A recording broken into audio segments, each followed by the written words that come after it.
going on. Thank you so much. Feel like $1 million. Shout out TMZ, you up? Let me check out that rig. TMZ stands for the Mayweather Zone. How'd you find me, bro? I got my disguise on. I love my TMZ family. With the first pick in the 2025 NBA Draft, the Dallas Mavericks select Cooper Flagg from Duke University.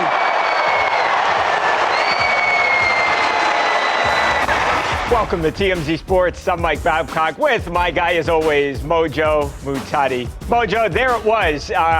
It wasn't exactly LeBron James level of a lock first pick, but there was no real drama here as far as who would be the number one pick. That's just the type of prospect that Duke University star Cooper Flagg, who is now, of course, the hope of the Dallas Mavericks franchise as they attempt to move forward without Luka Doncic.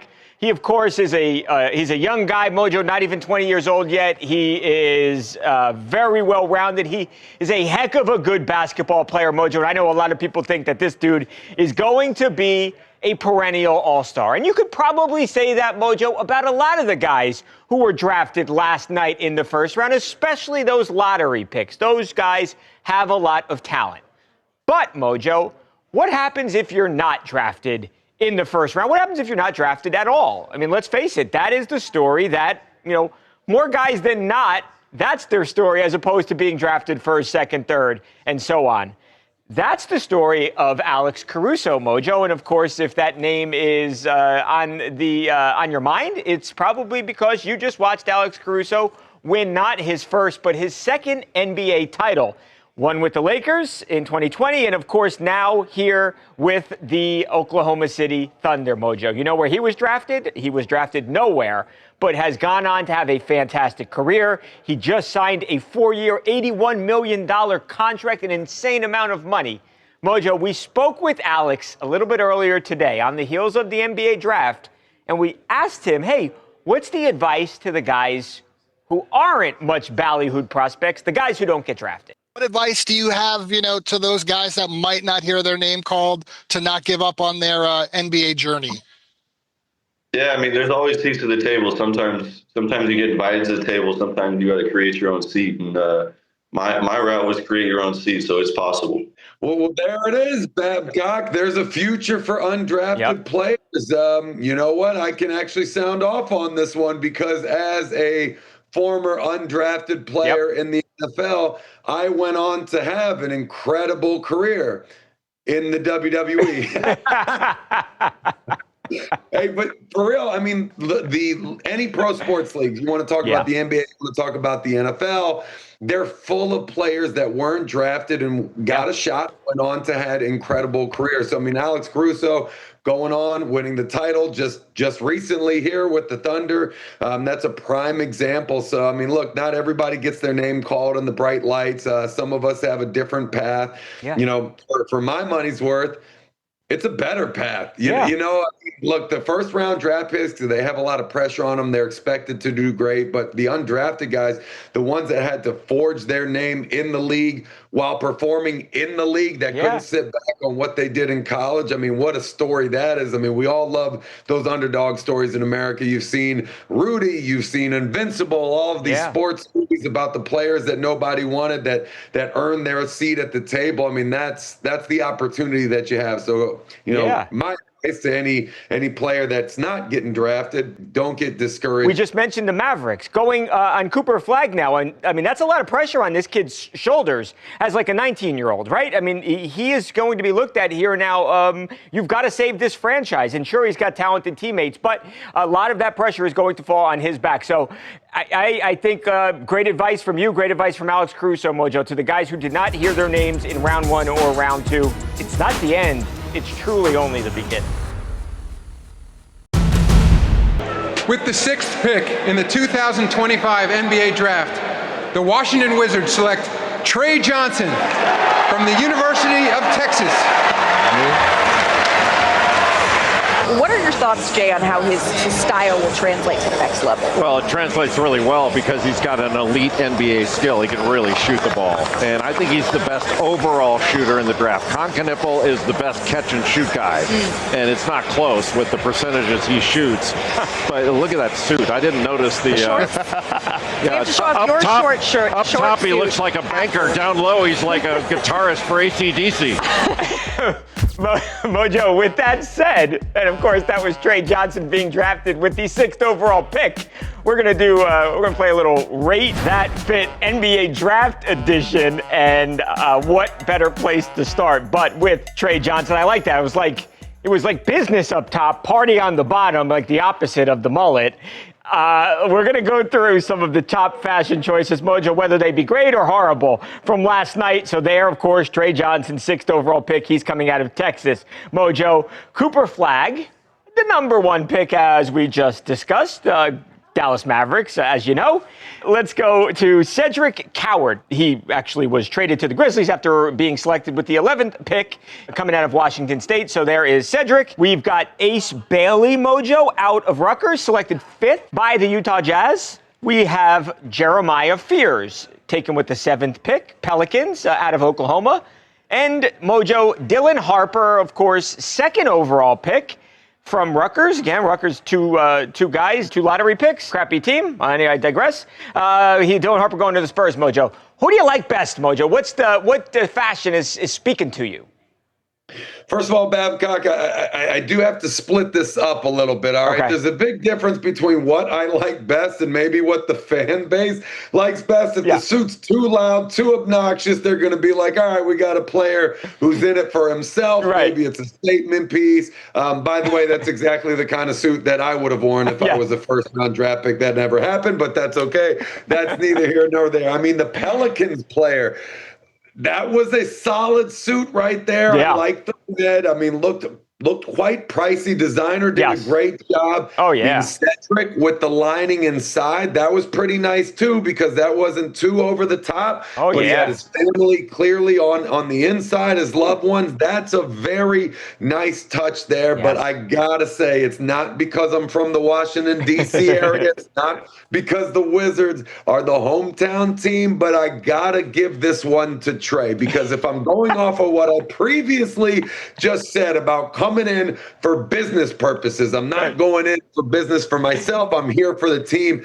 This guy looks like all he has to do is pull off his jacket and he can actually go out on the court right now. This is the most functional attire, Babcock. He's wearing his shorts. He's ready to go. I mean, this is probably as close to half of his uniform as you can get. Shorts, people might say what they want to, but this is the most functional choice for sure. None of those guys stole the show, Mojo. In fact, the person who stole the show last night was not drafted at all.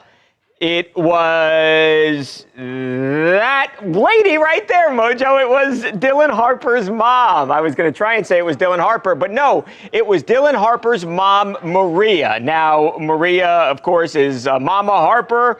Dad is Ron Harper, as a lot of people may know, the longtime NBA player, won a bunch of championships alongside Michael Jordan and the Chicago Bulls. But, it wasn't about Ron. It wasn't about his son, Dylan, who's an incredible basketball player. Mojo, again, drafted 2nd. Maria stealing the show for being fine, Mojo. Pro tip, if you got a hot mom, keep her off camera.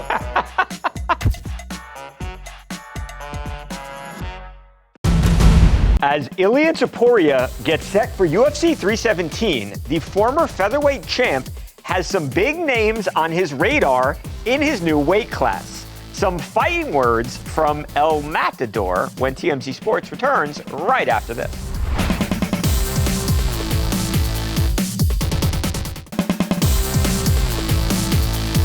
Welcome back to TMZ Sports. Mike and Mojo. Mojo, put your dukes up because UFC 317 is just a couple of days away, and there is a massive fight headlining this card, Mojo. Those two guys right there. Ilia Topuria, who just gave up his 145-pound belt, Mojo, to go up to 155, where he is fighting former lightweight champion Charles Oliveira For the lightweight title, Mojo. Now, this was, again, I just said it was vacated. This title was vacated by Islam Makhachev. This was the guy who was probably the number one pound-for-pound fighter in the sport right now. He is absolutely dominant. He wants to be champ, Mojo, so he has given up the 155-pound title like Ilia did with 145. He's gone up to 170, Mojo. So, again, Ilia and Charles fighting for that title on Saturday in Las Vegas. Mojo. After that fight, if Ilia Topuria is victorious, like he thinks he's going to be, a lot of people have been dying for an Ilia Topuria-Islam Makhachev matchup. They think it's a super fight that would be one of the best fights you could possibly make in all of MMA. Mojo, we spoke with Ilia this week, just a couple of days before the big 317 matchup, and we also asked him about Charles. Go to the TMZ Sports website if you want to hear about that. But we asked him about the super fight against Islam and the possibility of it actually happening. I mean, I wanted to make that fight happen since the first moment. So if he wants to fight also, why not? I'm in. How about the Paddy fight? People still want to see that. Is that even on your mind, on your radar at some point? Anyone, anywhere, any place, like bring me whoever, and I will be there. The problem is that they talk, and when they see me coming, they run. So I hope it's not going to be the same scenario with Paddy, because right now he talks, but when they see me coming, the movie completely changed.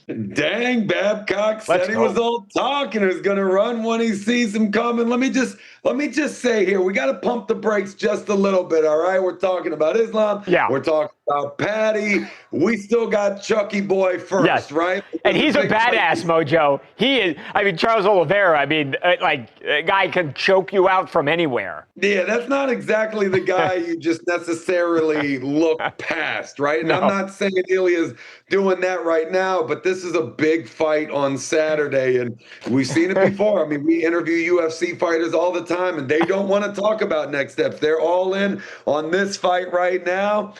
Ilia's made comments about the next two potential fights with Islam and Paddy. So I don't know. I don't want to read too much into that. But again, a lot of people maybe focus on where they're at right now. But these are three big names, right? And that just shows that the division's in a good place. A lot of star power right there. Makhachev, obviously, that's going to be a super fight. This is a guy that has just been absolutely dominant in his time in the UFC. So if Ilia moves past Charles, that's a great fight.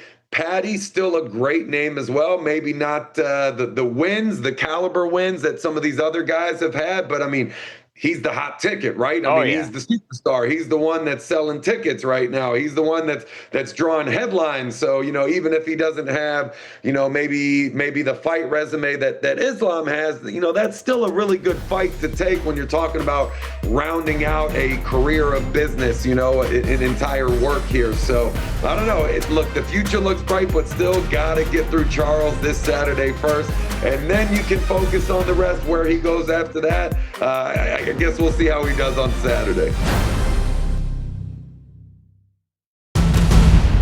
Should Saquon Barkley be concerned with any sort of Madden curse heading into the 2025 NFL season? A former Madden cover athlete himself, Eddie George, answers that very question when TMZ Sports rolls on right after this.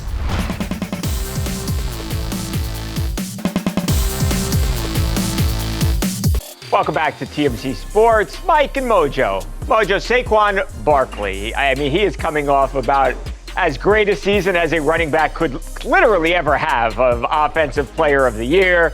He's hurdling guys backwards to win the Super Bowl. What didn't he do last year? And when you have great seasons like that, good things happen to you, right, Mojo? You get named, for instance, the cover athlete of Madden 26.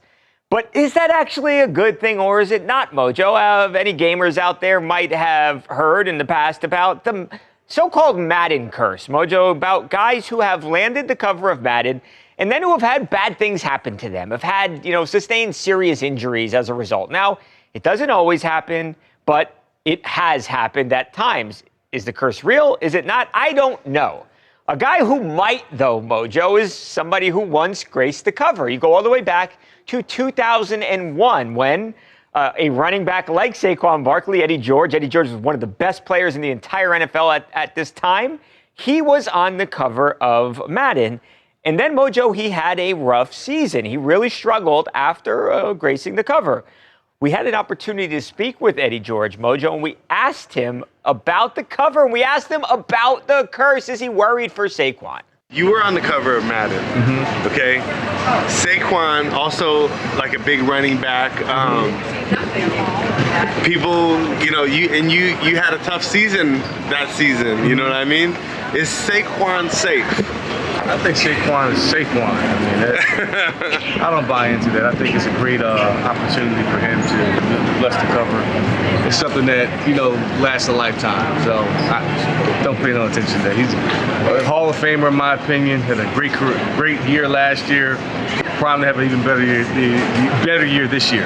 And Mojo, one of the things, as Giants fans will remember, unfortunately, is that he has struggled with injuries throughout his career. And last year, he actually was able to stay healthy. So I hope nothing bad happens to Saquon Barkley, but I'm a little worried, Mojo.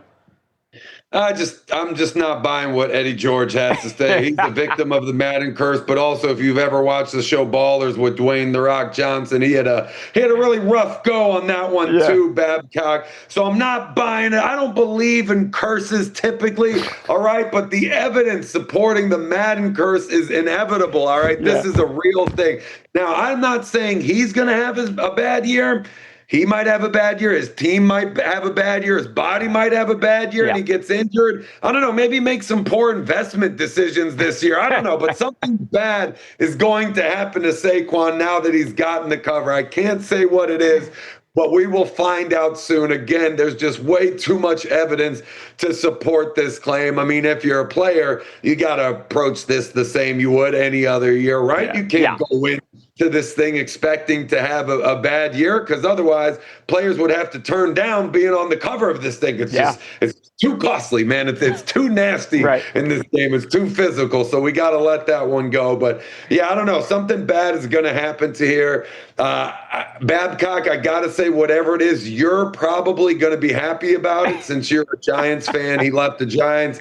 He took your Super Bowl win over to the Eagles. That wasn't appreciated by you. Again, not knocking Saquon for that. That's just the facts. But I'm going to say you're probably going to be the first one to celebrate this one. Well, Mojo, if it's something like losses, I will celebrate. I think Saquon, by all accounts, is a good dude, so I don't want him to get hurt. But, if they're going to lose, if the curse is that they lose a lot of football games, Mojo, sign me up. Jason Kelsey strips down to his underwear, all for a good cause. The hilarious video is coming your way next on TMZ Sports.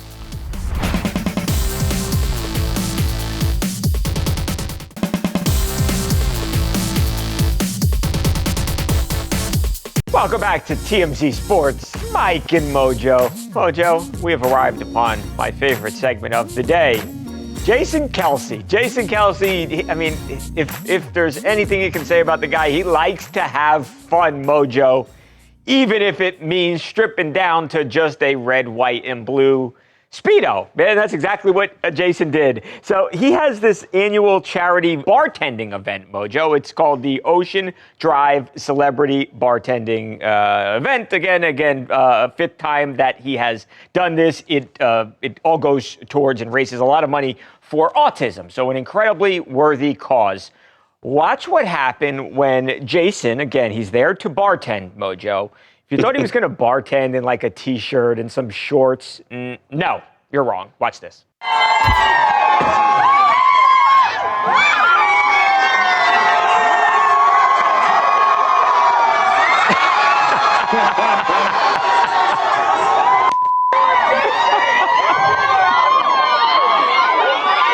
I'm just glad, Mojo, because it looked like he almost got the Speedo a little there. Now, that would have been oh, boy, that was close. I've done this move many times before in my past, Babcock, in a former life. And let me just say, it's a little worrisome that you make sure that those undies stay on underneath, because if you accidentally tear those off, that's an immediate charge and you're going to prison. A really funny joke, it turns into something that's maybe not so funny. Right.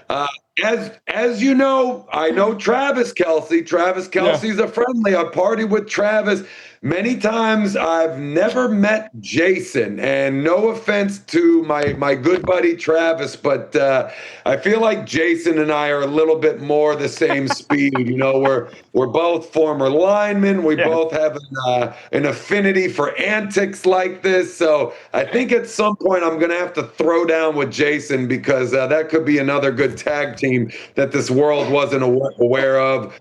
He was featured on Always Sunny in Philadelphia. Travis has done other shows. He was never on Always Sunny, so I appreciate that side in the acting world more so than anything that Travis has done. But yeah, I'm a big fan of his work. Yeah.